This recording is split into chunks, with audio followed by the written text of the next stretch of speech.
Hello friends, how's it going? Welcome back to my channel. I'm your girl Terry.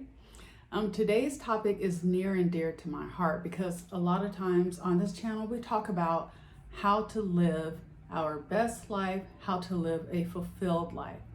And part of doing that is there are certain things that as you age, and I would say when you're 50 and older, that either you have let go of or some things that if you're still holding on to them, you really do need to consider letting them go. Any attachments that are not serving you, cut them off and move on so that you can live a more fulfilled life. So today's article touches on just that.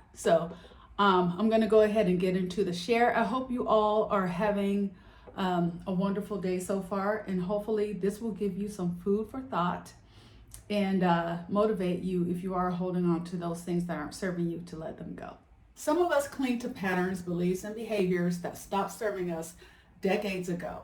We carry them like comfortable old backpacks, not realizing they're weighing us down and keeping us from the life we claim to want. Here are a few attachments that become particularly toxic after 50 and why letting them go might be the best thing you ever do. All right, so these are not in any particular order, but the first one I want to talk about is people's opinions of your life choices. At 50 plus, if you're still making major decisions based on what your parents, friends, or society thinks you should do, you're living someone else's life. This isn't about being selfish or dismissing good advice. It's about recognizing that the approval you're chasing will never satisfy you because it's not really approval you want, it's permission to be yourself. Research shows that people who make choices aligned with their own values report higher life satisfaction regardless of external validation. By 50, you should know what those values are. The clock is ticking louder now. Stop wasting time on paths that look good to others but feel empty to you. So I want to talk about how I can relate to this. And it wasn't until I was about the age of 48, 49 that I really started questioning the things that I was pursuing, the life that I had created for myself, and the goals that I had set for myself down the line. I wasn't sure if those things were of my own creation or if they were handed to me by, say for instance, my parents, maybe my friends or other family members. I had to take a really hard look at that. And I want to say that part of the reason why I was inspired to take a career break was because I wasn't quite sure as to whether or not the career path I was pursuing was something that was my own, if it was something that I really wanted. Thankfully, after I took that break, I realized that yes, I was operating in my passion and something that came inherently easy for me. And I returned back to work with a newfound appreciation. But I think in having given myself the opportunity to review that, it's made me a much better professional. Another thing was owning a home. So I strived for home ownership for a very long time. I owned homes when I was married, and I owned a home when I was on my own. But then when I decided to leave Alaska, I moved into an apartment because I didn't know if home ownership was really something that I wanted or was it something that I wanted to be a gold star that my friends and family could brag about or talk about. But after living in an apartment for a few years, I determined that, home ownership is actually something I'm interested in. And I'm telling you, after making that decision on my own, not having any other opinions weigh in on that, I'm much more appreciative of the place and the space that I'm in after making the decision to purchase a home. So those are just a couple examples that I can bring up that are top of mind right now, but I'm sure there are others. All right, so another one is the fantasy of who you could be or could have been. I could have been, let's say, further along. Once I finally do X, Y, Z, you fill in the blank. Potentially is a young person's game. By 50, it's time to work with who you actually are, not who you might theoretically become someday. This doesn't mean giving up on growth. It means accepting that you are not a rough draft waiting to become the final version. You are the final version, constantly editing. The gap between who you are and who you think you should be is where misery lives. Stop treating your actual life as a placeholder for the real thing that's supposedly coming. And I really do appreciate this point here because I'm a person that is always looking to evolve. I'm always researching. And there were times in the past where I looked at where my life was present day and I was unhappy. Maybe I felt like I should have chosen a different path in my career. Maybe one of the things that I really beat myself up about for a while was not leaving Alaska sooner. I had my reasons for not doing it, but after finally having made the move, looking back and saying, dang, my quality of life could have been so much better had I left sooner. But then after realizing that, hey, you know what? I went ahead and took that risk and I made that move. Now I could see if I was still sitting in that same place, knowing deep down that I wanted to move, but if I were still in Alaska, and especially since I didn't have anything else holding me there, then I'd probably still be beating myself up about it. But looking at it in hindsight, after I took the steps to fulfill that desire, really doesn't make sense, right? So I'm more appreciative of where I am today. I'm appreciative of the person that I am today based on having waited to make that decision because I think that was the best thing to have done. But then along with that, also appreciating the type of person that I am. So there were times when I would be kind of comparative to people who were a little more outgoing, a little more social, but I found that new appreciation for being the type of person that enjoys my solitude, enjoys my alone time. I enjoy being with people too, but my social battery can only hold so much. I only have so much capacity, right? And just really appreciating the quiet times, the alone times where I get an opportunity to create and be imaginative. So I think that's one of the gifts of being older is that you learn to appreciate who you are and not mourn the person that you could have become. All right, so this next one here, um, letting go of grudges. That friend who betrayed you when you were in your 30s, the ex who did you wrong, the family member who never apologized. At some point, carrying these grudges becomes more about your identity than justice. Holding on to resentment after 50 is like drinking poison and expecting the other person to die. They moved on. They might not even remember. Meanwhile, you're still having imaginary arguments in the shower. Forgiveness isn't about them. It's about freeing up the mental real estate they're occupying rent free. You need that space for better things. All right, so I'm one of those kind of people that I'm really good at reading people. And sometimes I'll give them the opportunity and the latitude to show whether or not they are who I believe that they are in the positive and negative sense. But I've been one of those people that if someone wrongs me, I'm quick to cut them off. But for the ones that I decided to keep around, even though I kind of had an inkling that they weren't being the most authentic and genuine, when they wronged me, I held on to those grudges for a very long time. And I had to really learn that the gift of forgiveness was for me and not for them. I will say this, forgiveness is a process. It's not something that you can turn on and off like a light switch. So you can allow yourself to go through that process of forgiving someone. But I think what's really great, has really worked for me, is understanding that I can forgive someone and forgive an offense. But on top of that, I also owe it to myself to determine how I want to manage that relationship going forward, right? Do I want to maintain a relationship with that individual? If I do, what does that look like? If I want to cut them off, I have that luxury as well. So, but what I've learned is that forgiveness really is a gift that you give yourself because, like this article says, you free up emotional and mental real estate to focus on other things. Okay, so you ever hear that saying that just because you're busy doesn't mean that you're really accomplishing anything? And I think as you get older, especially when you're 50 and older, you realize that being busy doesn't necessarily equal to being productive. So if your 50s are still about glorifying exhaustion and wearing burnout like a badge of honor, you miss some crucial lessons. Busy is not a personality. It's not an achievement. It's often just poor boundaries dressed up as productivity. The most successful people past 50 have learned to be selective, not busy.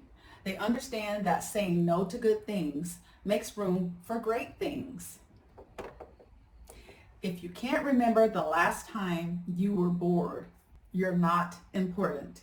You're addicted to motion. So this one kind of hit home for me, but I learned a lesson a very long time ago because I was one of those people. At one point in time, I was very social, being out there, volunteering for everything. If somebody had something going on, I would raise my hand to help them out. Things at work, things in church, friends.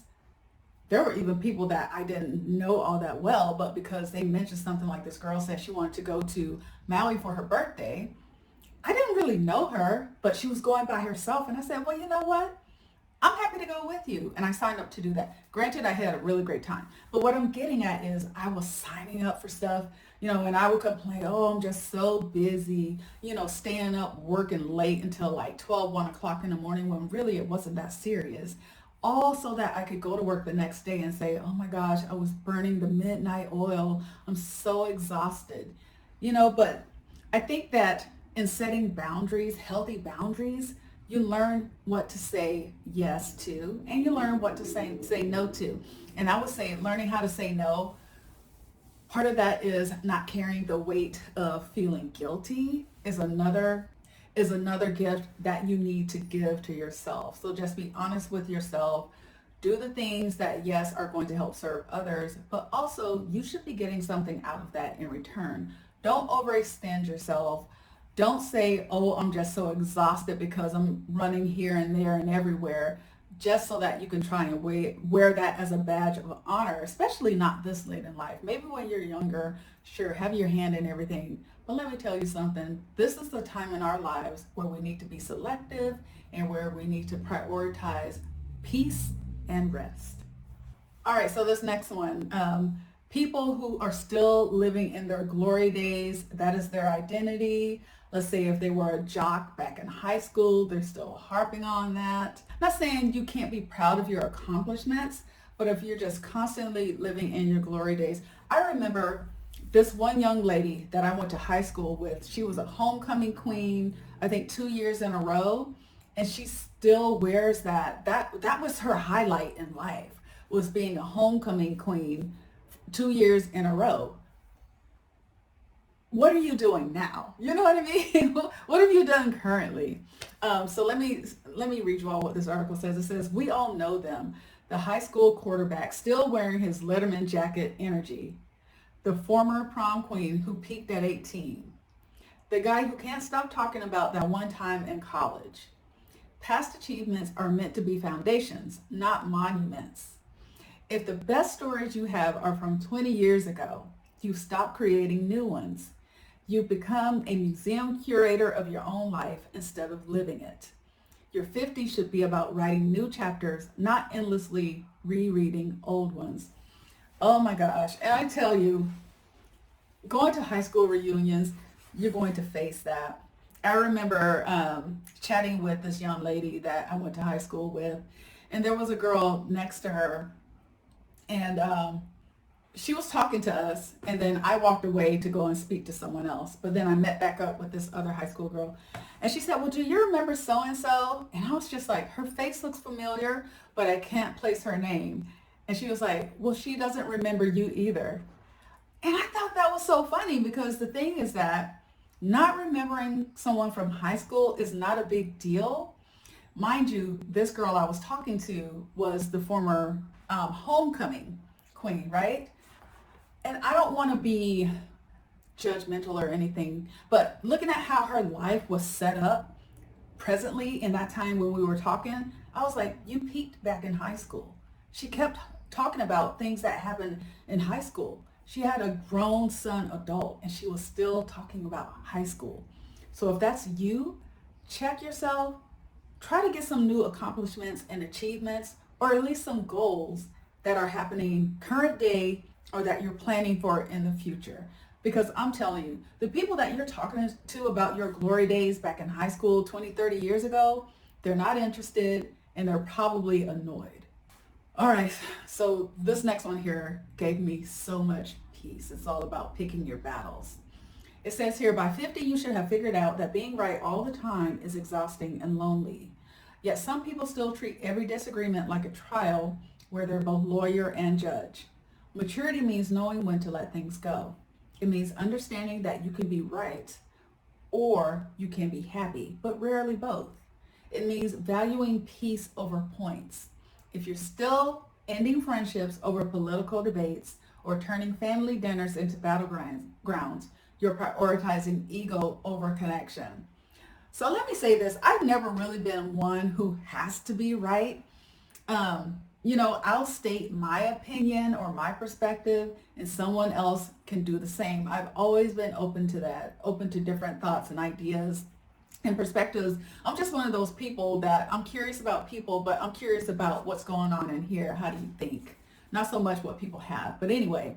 And I like to entertain conversations where people have a totally different thought process from mine, as long as they're being respectful. So I would say I haven't really struggled with the winning the argument because my thing is that after I've stated where I'm coming from and the other person has, if we can't come to a meeting of the minds, I'm just like, cool, okay, that's fine. And a lot of times I'll say, oh, okay. And what's so funny is if my daughter overhears me having a conversation with someone and she knows that there's kind of like a little bit of back and forth happening, once I say, oh, okay, the conversation is over. I'm done. I'm like, I'm not going to sit here and try and convince you and try to change your mind. And I'm not going to sit here and continue to waste my time trying to do that. You're married to your opinion. I'm married to mine. Let's move on. So if you feel like you have to always win an argument, you may want to start practicing picking your battles because I cannot imagine having one of those mindsets of where you always have to win an argument. To me, that just sounds exhausting. If that's you, I don't know. Maybe some people thrive being that way. But it's something to consider, right? Consider picking your arguments. Consider picking your battles. Is it really worth constraining the relationship? All right, so I'll be honest with you. This next point here I have struggled with, and that's pretending that you don't need help. The myth of total self-sufficiency becomes particularly dangerous after 50. This is when health issues start appearing, parents need care, marriages need work, and careers hit walls. Yet some people would rather suffer in silence than admit they need support. They treat asking for help like failure, not realizing that isolation is the real danger. And like I said, I'm making strides to get better about asking for help. I'm one of those people, I will help you all day, every day. It doesn't matter who it is. I'm just a helpful person. But asking for help, for some reason, I just feel like I should be able to do it all. And you know what? I can't do it all, and neither can you. When I was moving, I had the thought in mind that I was going to move everything except for the heavy furniture on my own. And I had a friend of mine reach out and some people at work that said, hey, when you're ready to move, let us know and we will help you.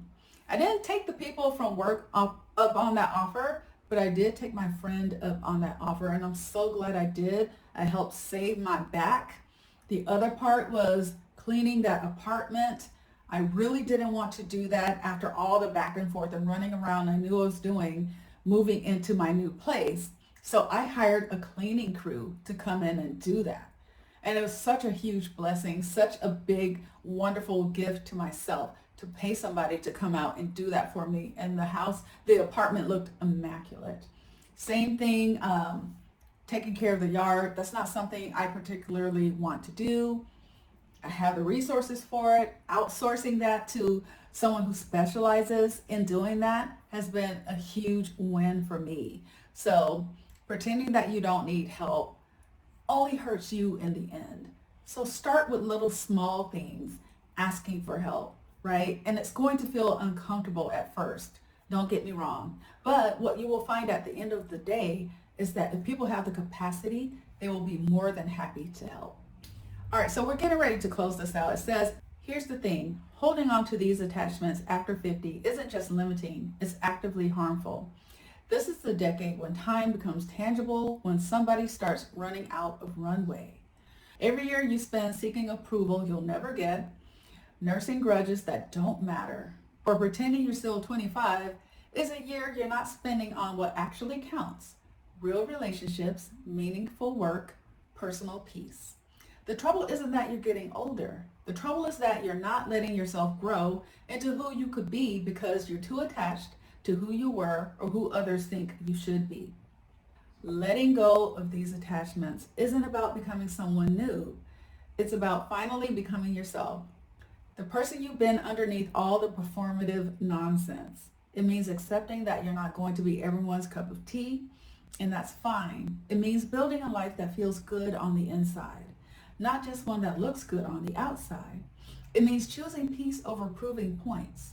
Your 50s and beyond can be the most authentic, connected, and fulfilling years of your life, but only if you're willing to put down the baggage you've been carrying. The question isn't whether you're brave enough to let go. The question is whether you can afford not to. Because while you're clutching these worn out security blankets, real life, messy, imperfect, beautiful real life is passing you by. I think that's the perfect way to round out this video. I hope something I said resonated with you. And if you know someone who would benefit from watching this video, please pass it along. I really enjoyed this article, and it's certainly certain points resonated with me as well. So again, I hope you all are having a beautiful day, and I'll see you in the next video. Take care. Bye.